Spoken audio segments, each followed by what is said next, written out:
Hi friends, అందరికీ నమస్కారం. నా పేరు పద్మావతి. నేను ఒక హౌస్ వైఫ్ నండి. కొత్తగా యూట్యూబ్ ఛానల్ స్టార్ట్ చేశాను. మీ సపోర్ట్ కావాలని కోరుకుంటున్నాను.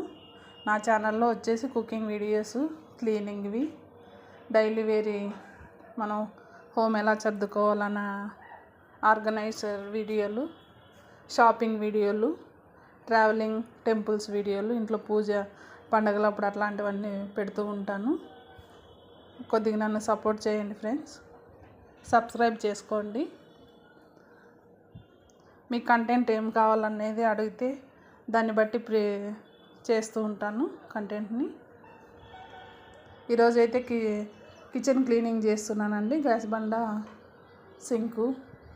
మనం పొద్దున్నే 5:30 నుంచి 2 వరకు ఏమేమి చేస్తామో ఆ పనులన్నీ చేద్దామని ఈరోజు ఈ వీడియో చేస్తున్నాను. ముందుగా అయితే మార్నింగ్ క్లీనింగ్, మామూలుగా అయితే నైటే క్లీన్ చేసుకుంటా అండి.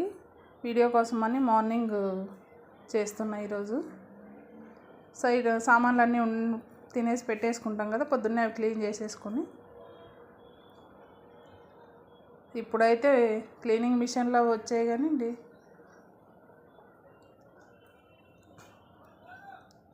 మనమైతే నీట్గా తోమేసుకుంటాము. బడ్జెట్ ఉండే వాళ్ళు అవి తీసుకుంటారు, కానీ అందరికీ కుదరదు కదండి. మొత్తం అన్నీ తోమేసేసుకొని సామాన్లని, మనం చేసే పనులు ఇంట్లో హౌస్ వైఫ్లు అంటే చాలా మరి పొద్దున్న లేచిన నుండి మధ్యాహ్నం వరకు ఒకటే పని ఉంటుంది. హౌస్ వైఫ్కే ఇలా ఉందంటే ఇంకా డ్యూటీలు చేసేవాళ్ళు ఇంకా మరీ కష్టం అయిపోతుంది. పొద్దున్నే వంట చేసేసుకొని ఆఫీస్కి హడావిడిగా పిల్లలకు లంచ్ బాక్సులు కట్టేసుకొని ప్రిపేర్ కావాలి కదా. వాళ్ళు 7:30, 8కి అంతా రెడీ అయిపోతే మళ్ళీ డ్యూటీకి వెళ్ళాలి. మళ్ళీ ఈవినింగ్ వచ్చి పనులు ఉంటాయి. డ్యూటీలు చేసేవాళ్ళు చాలా గ్రేట్ అండి. మార్నింగ్ అయితే పొంగల్ చట్నీ వేసేసాను నేను. లంచ్ బాక్స్కి బాబుకు పొంగలే కట్టించేసానండి. పెరిగేసి పల్లి చట్నీ పొంగల్ చేసుకొని, అది క్లిప్ మిస్ అయింది. అవి చేసేసాక ఒక గిన్నెలోకి తీసి పెట్టేసుకొని అన్ని సామాన్లన్నీ తోమేసుకున్నామంటే మనము వంట చేసుకుంటూనే క్లీనింగ్ చేసుకోవచ్చు. అక్కడ వంట అవుతుంటుంది, ఇక్కడ సామాన్లు కానీ క్లీన్ అయిపోతాయి. మొత్తం అన్నీ తోమేసేసుకొని ఒక గిన్నెలోకి పెట్టేసి పక్కన పెట్టుగా టబ్బులోకి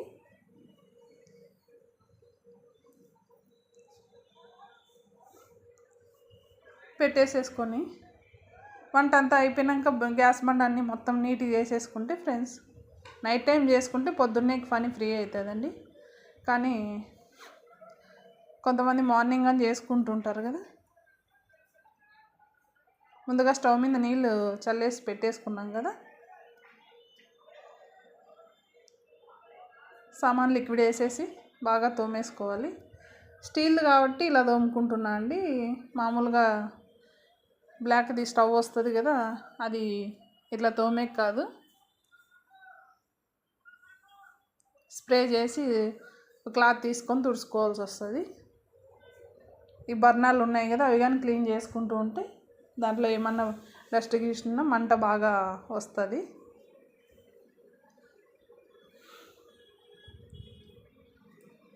మనం వంట ఇంట్లో నీట్గా పెట్టుకుంటే బాగుంటుందండి. లేదంటే కాక్రోచ్లు చిన్నవి మనకి ఇంట్లోనే వస్తాయి కదా, అలా రాకోకుండా నీట్గా పెట్టుకుంటే బాగా ఉంటుంది. సింకు కింద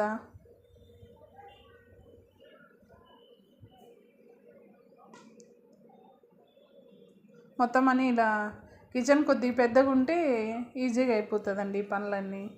చిన్న కిచెన్ అయితే అంత ఇరికి ఉంటుంది.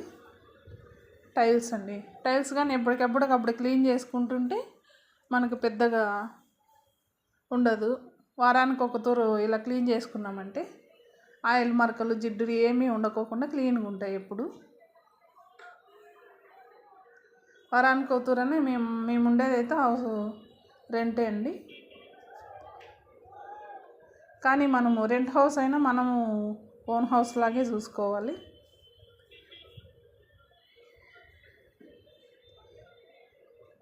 సింక్ దగ్గర అంత సామాన్లు కడిగినప్పుడు అంత సబ్బు నూరగా అంత ఎగురుతూ ఉంటుంది కదా, టైల్స్కి గలీజ్ అయిపోతూ ఉంటాయి. మనం వారం ఇలా క్లీన్ చేసుకున్నామంటే ఎప్పుడప్పుడు క్లీన్గా ఉంటుందండి. ఓన్లీ పండగలు అప్పుడే అంటే కష్టం అయిపోతుంది కదా. ఇంకా శ్రావణ మాసం కానీ ఈ రోజు నుంచి స్టార్ట్ అవుతుంది.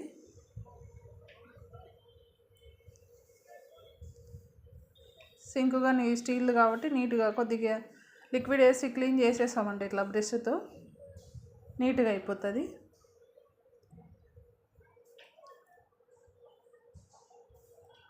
బాగా క్లీన్ చేసుకొని బ్రష్తో వాటర్ పోసేసుకొని బాగా తిక్కేసినామంటే రోజు నైట్ క్లీన్ చేసుకుంటే మేలండి. పొద్దున్నే అంటే పని అవ్వదు, పిల్లలకు బాక్సులు కట్టాలి, హడావిడిగా ఉంటుంది ఇల్లంతా.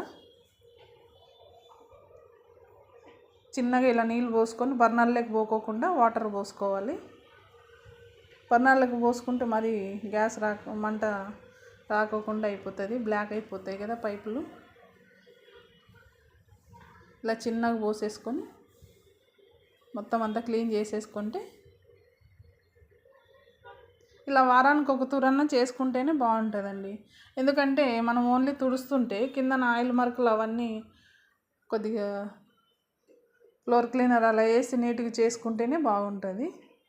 ఓన్లీ క్లాత్తో తుడితే ఏమవుతుందంటే అంతా బండకే ఉంటుంది కదా, జిడ్డుగా అలా ఉంటుంది.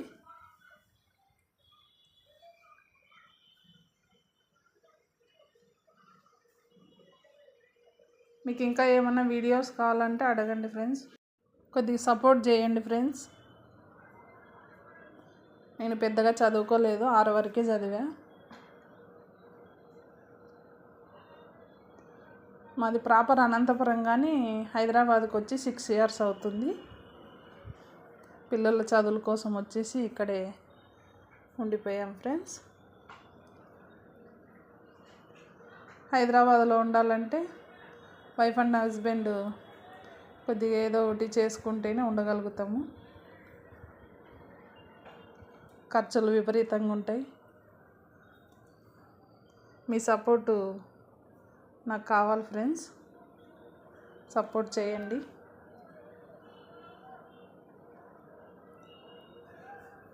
ముందుగా సబ్బు పెట్టేసేసుకున్నాం కదా ఫ్రెండ్స్, స్టవ్ దగ్గర స్టైల్స్కి మొత్తం ఒక క్లాత్ తీసేసుకొని ఇట్లా ఫస్ట్ 1 time క్లీన్ చేసుకొని మళ్ళీ 2 తూర్లు దూసుకున్నామంటే నీట్గా ఉంటాయి.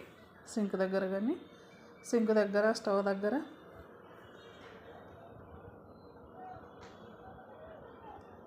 కిటికీల్లో కానీ క్లీన్ చేసేసుకుంటే, స్టవ్ దగ్గర ఉంటే ఈ కిటికీల్లో ఏమవుతుందంటే అంత జిడ్డు అంతా వస్తూ ఉంటుంది.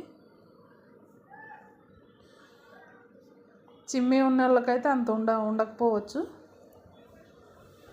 క్లీన్ చేసేసుకొని బర్నర్లు ముందుగా క్లీన్ చేసి పెట్టేసుకున్నాం కదా, అవి పెట్టేసుకొని స్టవ్ మీద ఇంకా గ్యాస్ బండ, సింకు మొత్తం అంతా క్లీన్గా అయిపోయింది చూడండి ఫ్రెండ్స్. ఈ పని అయిపోతేనే బయట నీళ్ళు చల్లి ముగ్గేసేసుకొని క్లీన్ చేసేసుకొని ముగ్గేసేసుకుంటే గడప దగ్గర ఇంటి ముందర లోపల వచ్చేసి మాప్ పెట్టేసాను.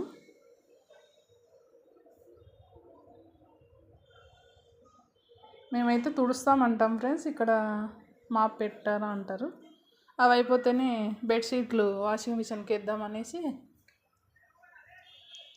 బెడ్షీట్లు కానీ 2 weeks కోతూరి పిండేసుకుంటుంటే మంచిగా ఉంటాయి, స్మెల్ కానీ అలా రాకోకుండా.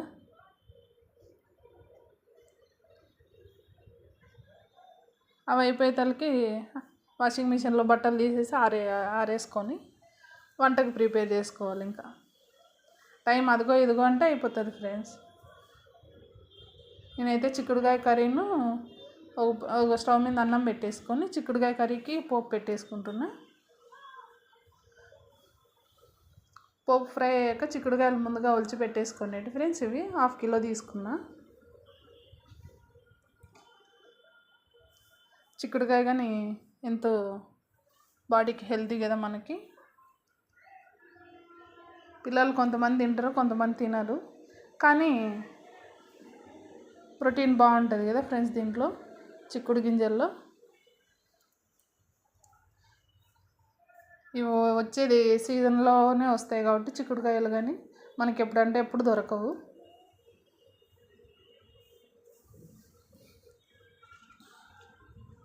రైస్ కానీ ఉడికింది, వంపేసుకుంటున్నా. మధ్య మధ్యలో కలుపుతూ సాల్ట్ వేసేసి పసుపు వేసాం కదా ఫ్రెండ్స్, కొన్ని వాటర్ పోసుకొని ఉడుకుతూ ఉంటాయి ఇవి. ఒకదొరు కలిపేసుకొని పచ్చిమిర్చి కారానికి తగినన్ని కట్ చేసుకొని పెట్టుకున్నాను. మిక్సీ గిన్నెలోకి తీసేసుకొని మిక్సీ పట్టేసుకోవాలి ఉప్పు వేసుకొని కొద్దిగా. మనం ఆల్రెడీ చిక్కుడుకాయలకి వేసేసుకున్నాం కదా ఫ్రెండ్స్, పచ్చికారం ఆడించుకునేది వేసేసుకున్నా. మిక్సీ గిన్నెలోకి కొన్ని వాటర్ తీసుకొని కానీ పోసేసుకోండి. పచ్చికారం పచ్చి స్మెల్ పోయేదాన్ని ఉడికించుకొని కొద్దిగా 1 స్పూన్ రెడ్ చిల్లీ పౌడర్ వేస్తున్నా. మా కారం కొద్ది కారంగా ఉండాలని వేసుకుంటున్నా. మీకు కారం తక్కువ కావాలనుకుంటే పచ్చిమిర్చి కొన్ని తగ్గించుకోండి ఫ్రెండ్స్. కూర దగ్గరికి వచ్చేప్పుడు కొన్ని వాటర్ పోసేసుకొని కొంతసేపు ఉడికించుకోవాలి. కూర దగ్గరికి వచ్చేసింది చూడండి. మనకు చిక్కుడుకాయలు ఉడికినాయి లేదా ఈ టైంలో చూసేసుకొని, ఉడికిపోయాయి. పల్లీలు ఫ్రై చేసుకొని మిక్సీకి పట్టుకొని పౌడర్ పెట్టుకున్నాను ఫ్రెండ్స్ పక్కన. అది ఒక 3 స్పూన్లు వేసేసుకొని కొద్దిగా 2 నిమిషాలు అలా ఉడికించుకొని స్టవ్ ఆఫ్ చేసుకుంటే ఇంకా చిక్కుడుకాయల కర్రీ సింపుల్గా అయిపోతుంది, ఎక్కువ ఇంగ్రీడియంట్స్ లేకుండా, మసాలాలు లేకోకుండా. Okay friends, bye. మరొక వీడియోలో కలుద్దాం. నచ్చితే సబ్స్క్రైబ్ చేసుకోండి.